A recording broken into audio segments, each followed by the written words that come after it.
His work cut out to defend that maglia rosa today. Could be too hard for him, probably will, because this is what faces them over 168 Abruzzen kilometers today. Look at the profile, climbing straight away as soon as the race gets underway today with a Cat 3 Roccaraso climb, intermediate sprint after that at Sulmona, and then it's two monstrously hard but very different Category 2 climbs in a row. Monte Orano is short and steep, and then the 21.6 kilometer ascent of Vado della Forcella to get up and over. A second intermediate sprint at Ovindoli before descending in towards Tagliacozzo, and a very fast approach to the final climb, taking in the Red Bull kilometer just before the climb starts, and then it's an 11.9 kilometer ascent, which gets really steep in the last 3 kilometers to Tagliacozzo. It's a Category 1 summit finish with 50 King of the Mountains points available at the finish line.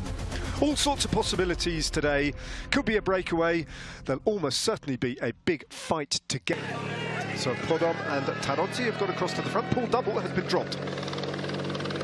For now, looking around the corner, he's gone. So Paul Double, somewhat to our surprise, has collected a whole load of King of the Mountains points, but he's been dropped from the front of the race. And Tonelli, Podom, Tarozzi and Garofoli, 3 Italians and a Frenchman, have the front of the race and are holding on at the moment, to a 1 minute and 5, well, that's the gap to Mads Pedersen, isn't it? A 39-second gap to this group. Big group as it is, being spearheaded by Josh Tarling. Yeah, still a long way to go for the breakaway as the peloton catching back Scaroni, which is in fact I think is going to try and help out. I think it was Masnada up there in the peloton, and but the peloton is very unlikely to be very small in size, because the climb itself is not too demanding for the very first part of it. So it's very likely to stay a big bunch until the 3 kilometer marks. It's a perfect gradient for a rider like Josh Tarling to sustain this effort for a good few kilometers yet. Sits on the front. There's no more than about 3.5, 4% here as Tarling motors on. A few riders have been dropped off the back, but you can see there's still probably the best part of 80 riders in that group. As the breakaway now still keeping this 39-second advantage, as we see Prodom probably the strongest climber among the breakaway. It's leading the way as now Garofoli take the lead of this peloton. Tarot seems like he's always struggling, but he's always there, you know. His pace, it tells us, he's suffering, but he never miss one move. So still a good ride by him, and Tonelli especially. The duo was very active in the first stage, being a breakaway as well. Matthias Vacek being highlighted there in the white jersey. Patrick Conrad with him. Ineos Grenadiers with Arendsman on the wheel of Jonathan Castroviejo. Tucked in just behind Josh Tarling is Lucas Hamilton. Egan Bernal is the last of 5 riders from Ineos Grenadiers still on the front. Strength in number, but Josh Tarling at the moment is just matching the 4 riders at the front. Not much is changing. 39, 7 seconds has become 37 seconds. As one of the Florian Stork it is from Tudor Pro Cycling drops away, but the damage isn't really attritional just yet. It might be when some of the next riders take over. Yeah, we saw the graphics was showing us the speed in the peloton was 30, nearly 35 per hour. So this is a clear indication that the gradient at the moment are not too demanding, and that's why the speed is such on a high spectrum. So I think at least for the next 2-3 kilometers we fairly could expect this peloton to go and drive through together. Looks like Bahrain Victorious might have taken over the pace setting. There's a white jersey right on the front. I think it belongs to Bahrain Victorious. It does. Pello Bilbao, the Basque rider, gets to the front. Josh Tarling is done. Castroviejo on the wheel now of Bahrain Victorious's Pello Bilbao, who's setting this up for an attack if he's got the legs for the prodigiously talented Italian climber Antonio Tiberi. Red Bull Bora Hansgrohe content to sit on the wheels. Who they've still got? They've got Danny Martinez, Giovanni Aliotti, just looking for the positioning of Primož Roglic. It appeared as if he wasn't right on the wheel of his teammates. Yeah, he had plenty of time to move up because, as you see, it's not so much corners in this climb. There are no hairpins, so it's quite easy when you have good legs to move up. As they just passed the sign of 8 kilometers to the finish, so still 5 kilometers remaining of this easiest part.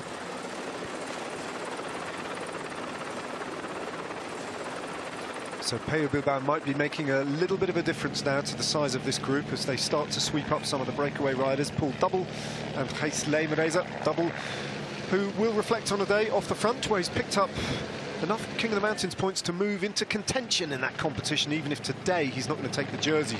We might well be seeing more from him. And Gijs Leemreize once again in a breakaway at the Giro d'Italia. It's nice to see Pello Bilbao doing this role on the team. Not often that you see him doing precisely this role. He's normally an attacking rider or a protected rider. But here he is doing a full mountain domestiques role for Antonio Tiberi. And then now, thanks to the impulse of Pello Bilbao, the gap to the four attackers is now down to 27 seconds. It's getting slimmer and slimmer. So I think this is definitely what would be hard to defend once the climb really kicks in. There it is, Antonio Tiberi, rider 31, with his teammate doing the work on the front and being moved up to the front as well, ominously with 1, 2, 3 teammates, including Damiano Caruso. So a real show of strength and unity from Bahrain Victorious, imposing themselves all over the front of this race. Yeah, with 5 riders, they were represented up front. So from Mioljevic, or no, it's Zambanini seated in second position, I think, and then Tiberi, Eulalio, and Caruso. It's not bad for a bunch sprinter, is it? Yeah. Eduardo Zambanini sitting in second place on this mountain train. Patrick Conrad with his glasses just above his eyes there. Jonathan Castroviejo tucked in on his wheel, and then Carlos Verona on the outside. Giulio Ciccone a little bit further back, but separated by the white jersey of Matthias Vacek in between him and his teammates ahead. Richard Carapaz is still there, looking for rider number 1, Primož Roglic.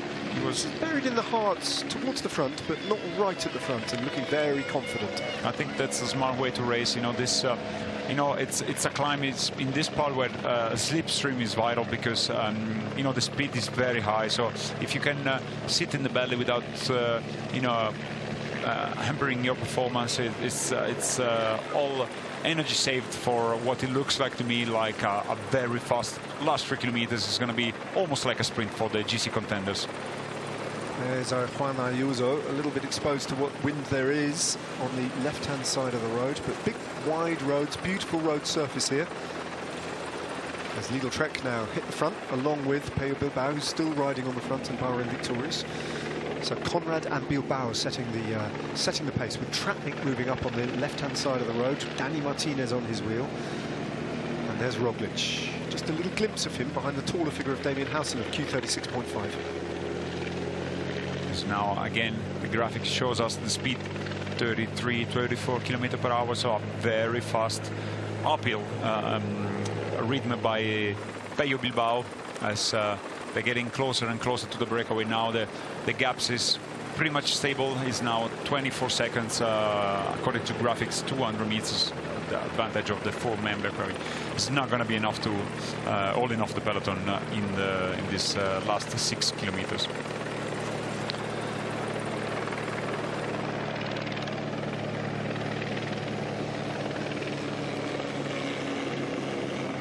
Alfonso Eulalio on the front, Eduardo Zambanini on his wheel, then the team leader Antonio Tiberi being backstopped, backmarked by the very experienced Damiano Caruso, looking after the back end of that train of white-clad riders from Bahrain Victorious.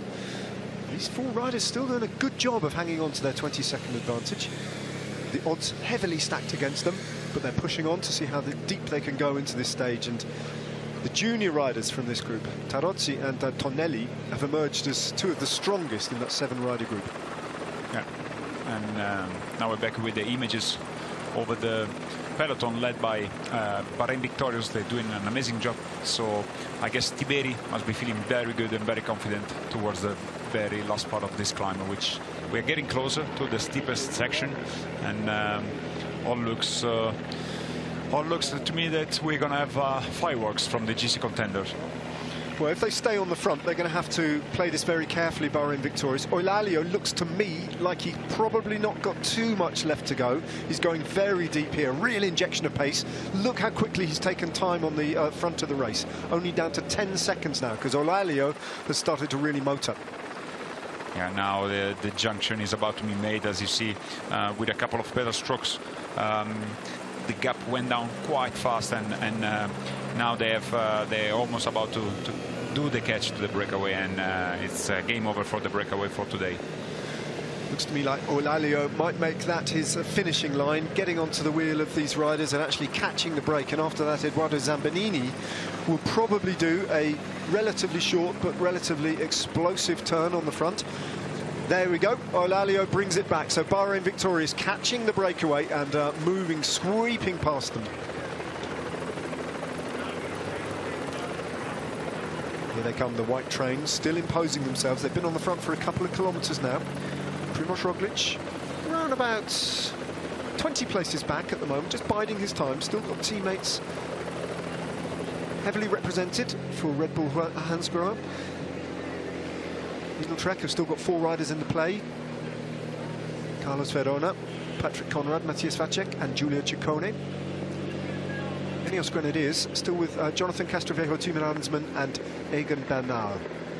Carapaz has moved up, a little bit isolated. He's got no teammates with him, but he's repositioned himself to move up to around about 12th place. Richard Carapaz, the former champion of the Giro d'Italia, in the mix alongside Matthias Vacek now, and moving ever closer to the front of the race with Jefferson Cepeda supporting him.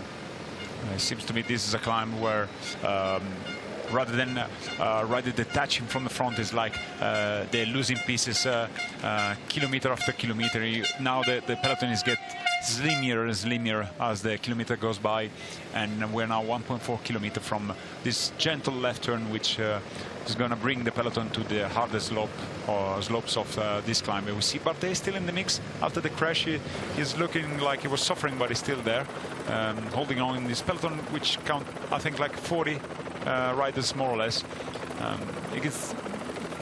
You know, the read by Eulalio is still up there. He looked like he was about to crumble, but it's a fantastic ride by the young Portuguese. Yeah, the phase was not really matching the actually energy he still got in the tank. So I think like now, even though if he's gonna swing off, they still just have 1 kilometer to cover with Zambanini, and then it's going to be up to Damiano Caruso and Antonio Tiberi, which is sitting right now in the 3rd position. Look quite comfortably, both of them. If you see the faces, you know, the body language, it's quite an indication that they feel very good. It's now time for Zambanini to keep up. He has a long kilometer ahead of him. Fast finisher the other day, Matera, 2nd place for him, almost got the best of Mats Pedersen today on a very demanding duty uphill. Yeah, brilliant ride there from Eulalio. Zambanini may not be on the front for quite as long. Not such a pure climber. And then Tiberi and Caruso left there. It's worth noting that Damiano Caruso is still in the general classification. And I wonder whether it might be Caruso who they're riding for today. After all, he's certainly on the wheel of Antonio Tiberi. That's a curious placement. Usually you see leaders stay in last position when it comes down to, you know, like in this case, it's kind of a lead out uphill. But Zambanini looking back, this is not usually a good sign. Probably he must be feeling some pain, some legs screaming for him. As we see now, Castroviejo probably want to approach. They should see the hardest slope ahead of them, and as Zambanini swing off, and Tiberi sit right behind Castroviejo and the lead out, we can say lead out, train of Ineos Grenadiers with the Castroviejo in the front and Arnsman, then Bernal. Well, Ineos Grenadiers took the race onto the start of this long climb, and they're going to take it also onto the start of the final section, when they swing off this main road and onto a left-hand sweeping turn, and straight away onto much steeper gradients. Not too far to go now. Jonathan Castroviejo, Timo Arnsman and Egan Bernal. Then comes Antonio Tiberi and Damiano Caruso. Carlos Verona still there, Matthias Vacek and Giulio Ciccone. UAE Team Emirates have been notable by their absence, but there is Rafa Majka. It's now all those movements you can see in the peloton because they're seeing where the road gets to the left, and it became not narrower but steeper. And Roglic is a little bit isolated, but he's well positioned right behind Bahrain Victorious and alongside Juan Ayuso. Jefferson Cepeda has moved Richard Carapaz much closer to the front as Romain Bardet now drops away.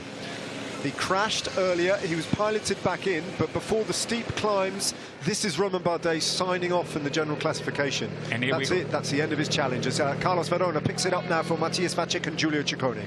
Now, as you can see from the graphics, 12%. It's not a steady climb. It presents some moment where the slopes get a little bit easier, but it is a very steep and nasty one. Now, 2.5 kilometers to go for the peloton. Bernal with Caruso and Tiberi behind him. Carapaz, we're filtering the very best of the climbers towards the front of this first uphill finish at the Giro d'Italia for this year. Simon Yates is still there, Adam Yates is still there, Chris Hamilton, Michael Storer a little bit further back, looking for room on the left-hand side of the road. Primož Roglic just noodling around on the wheels of Juan Ayuso and Isaac Del Toro on the outside as UAE Team Emirates now with Rafa Majka trying to assert themselves for the first time on the front of this climb. It's now UAE duty to keep the highest possible speed for both the two fast finishers, Juan Ayuso and Isaac Del Toro, the Mexican young rider. Brandon McNulty still there, Rafa Majka, who does this so well, this sudden injection of pace, and he can hold a very high pace and do an enormous amount of damage to a group on a climb like this. But the steep gradients don't last forever here. They're on 10%, maybe even a little bit more, but not for that much longer before it flattens out again, kicks up again, and then flattens off one more time. The gradient is not steady all the way to the finish line here, but it's still a big group. Yeah, and we see now Pellizzari leading Primož Roglic and covering him so he can benefit from a little bit of a slipstream, although the speed now is not as fast as it was a couple of kilometers ago.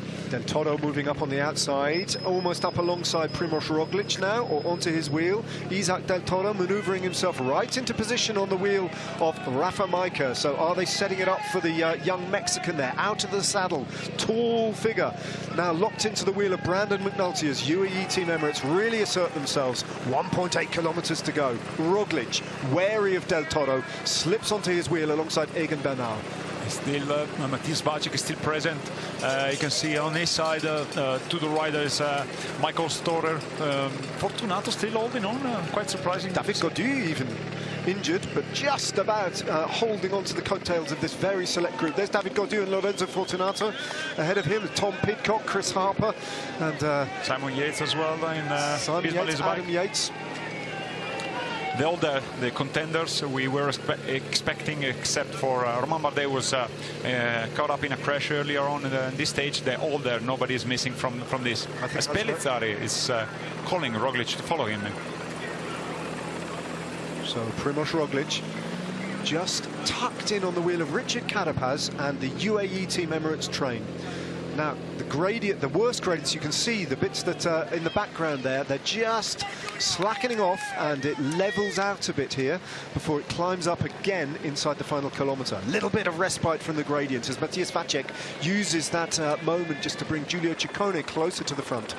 Yeah, now the climb itself is going to finish basically at 400 meters to go, because it's going to be a long straight road, completely flat. So it's just 1 kilometer left for the main contenders to doing something and try to attack. Now the peloton, as you can see, cannot be called anymore a peloton. It's just a group of selected riders. Ciccone off the wheel of Matthias Vacek. An audacious move there from Giulio Ciccone, the man from Abruzzo on home roads. Ciccone hits out for home.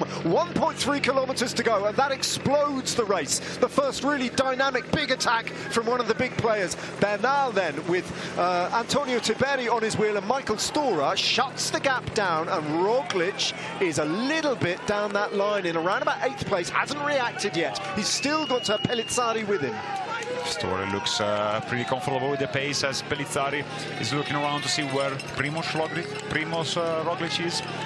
And Ciccone goes again from the front, trying to accelerate and ride everybody off his wheel. Sits down, not totally committed to that move, but wants to keep it high, the pace here.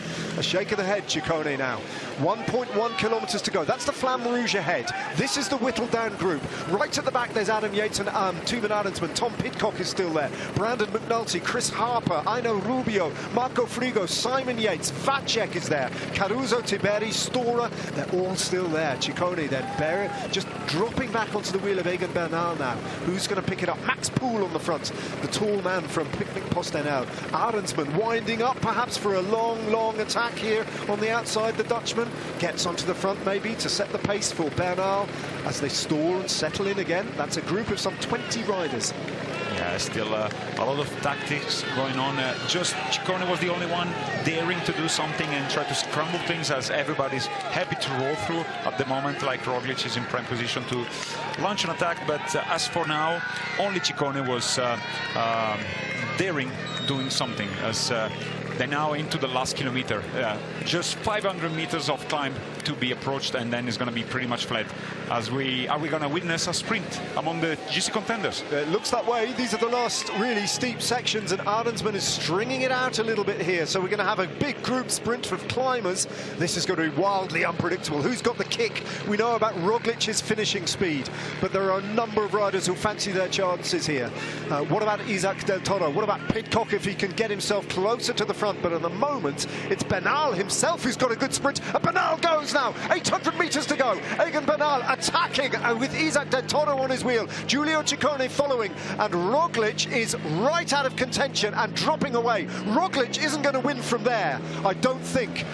Unless it changes. Bernal looks round. He hasn't got rid of Isaac Del Toro. Giulio Ciccone, and there is Antonio Tiberi.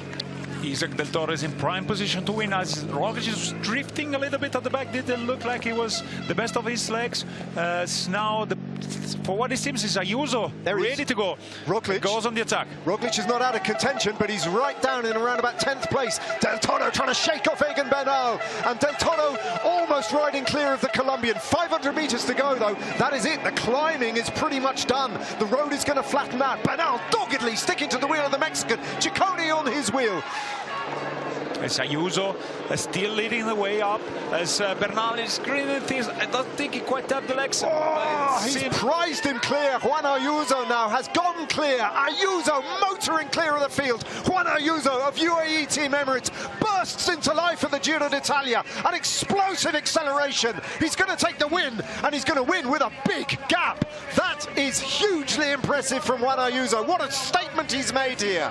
He waited, he was patient, and when he delivered the blow, it was an absolute killer move from Juan Ayuso. A winner at the Giro d'Italia. The battle for second place is going to go the way of his teammate, Isaac Del Toro. It's all UAE at the finish line. Bernal in a brilliant third place. Roglic out of the bonus seconds. Ciccone, and then comes Tiberi, Caruso, Carapaz, Max Poole, Simon Yates, Marco Frigo, Aino Rubio, and the rest of the contenders. But what an impressive ride that was from Juan Ayuso, and a brilliant victory.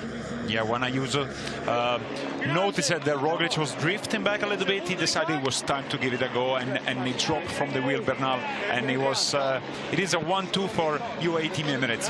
Juan Ayuso winning the stage and very likely to be wearer of the pink jersey. Let's see, with the bonuses and the gaps in between. Roglic, who seems like quite at ease at the moment. I don't know, I've seen a smile on his face. And Isaac Del Toro came home with the second place, as seems like Ciccone was third, Bernal, and Roglic actually was out of the picture, but he reappeared to be at the same time as Isaac Del Toro. So in the very first chasing group, we could say. My feeling is that Juan Ayuso hasn't quite got a big enough gap. He would have had to win with an 8-second gap over Primož Roglic, and I don't think it's an 8-second gap. Certainly a gap, and he does take 10 seconds for the win. It's going to be very close between Del Toro himself, who could even be in pink. We're going to have to wait, because Del Toro picked up a 6-second time bonus. Roglic, well, it's like seems like fairly satisfactory to my face, you know. Roglic not worried at all. I wonder if he had a problem, because for a moment he was really drifting at the back, and then all of a sudden it reappeared, you know. Well, that's very Primož Roglic, isn't it? A 4-second timed gap. This is not the GC, these are the stage results. A 4-second gap then. Plus the bonification. Yeah, it's not enough. I think that puts Primož Roglic in pink for the second time in this Giro d'Italia. Juan Ayuso would have had to make up 18 seconds on Roglic, and he's taken a 10-second time bonus. He would have had to win with an 8-second gap. That's my calculation. It's my maths. So we're going to see if we're going to spot Primož Roglic here at the ceremony benches, let's call it that way. That means like he's going to be the wearer of the Maglia Rosa. But what a ride from Juan Ayuso and the whole UAE. Here he is. Primož Roglic definitely is going to wear the Maglia Rosa. Second time, of course, taking pink after the individual time trial and back in pink after today. But, Jacopo, today, for me, was the day that the Giro d'Italia, the battle for pink in Rome, started. Yeah. I wonder, like, if you see now, like, Roglic is really drifting back. Seems like he's not even able to follow the move of the likes of 10 riders. And then, by the end, all of a sudden, he was there. So it was really weird move by Roglic. So it was Bernal trying to powering away, followed by Del Toro Ciccone. Ayuso at the moment is out of that picture. The UAE team Emirates rider is Isaac Del Toro on the wheel of Bernal. There's Ayuso just threading himself through, getting to the front, going past Bernal and absolutely exploding off the front. See, nobody quite had, like, he basically broke Bernal. He tried to close the gap, but it was not enough to stay in the touch with Juan Ayuso. But nonetheless, like, it was a very good performance by Bernal. He's finished third on the stage from the GC group at the Giro d'Italia. That is hugely promising for Egan Bernal. And now you see the images, like Roglic is nowhere near those guys. So how does he get back? I don't know. Well, this helicopter shot might inform us through the trees. Still no sign of him. That is Bernal just slotting back in on the... Here he comes motoring. That is Roglic. That's normally the winning acceleration off the front. Yeah. I wonder if he had some mechanical problem or something, because it seems like, to me, it was, by the looks of it, look at the speed he was coming up. So it was really strange, I could say. Looks like he wants to go through that group and past it, but actually doesn't have the legs in the end to sprint again. He's gone very deep just to get himself back into the wheel of Bernal, and just comes across the line, unable to regain a position on Bernal and take a time bonus. And there is the winner of the day, Juan Ayuso. To get a 4-second gap on those riders in such a short space of time is hugely telling from Juan Ayuso. Yeah, he's definitely in shape. It's the very first time he can... no, he rode last year the Vuelta as a leader, and this is the first time attempt at the Giro d'Italia to be the sole leader of the team, and today he put a mark on today's stage. The young Spaniard. Finishes with his teammates. Well, Isaac Del Toro finished in second place to move closer as well to the general classification. So they've got two very, very strong prospects on GC. Yeah, for them it's all on the good side, because they kept also Brendan McNulty and Adam Yates in contention.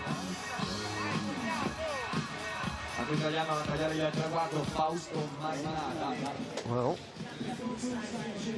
the main competitors potentially for the general classification in Rome have emerged. Who knows? We've got other names to reckon with after today's stage. It wasn't a high mountain, it wasn't the Alps, it wasn't altitude, it wasn't the third week. All of those caveats are absolutely true. You've also got to consider the individual time trial still to come, that is definitely in favour of Primož Roglic. But there we are. Here is the GC, the new GC, without Mads Pedersen. Roglic leads the Giro by 4 seconds to Juan Ayuso, 9 seconds to Isaac Del Toro, 27 to Antonio Tiberi. Max Poole moves up to 5th at 30 seconds. Stora, who we thought we might see a little bit more of, up to 6th at 33 seconds.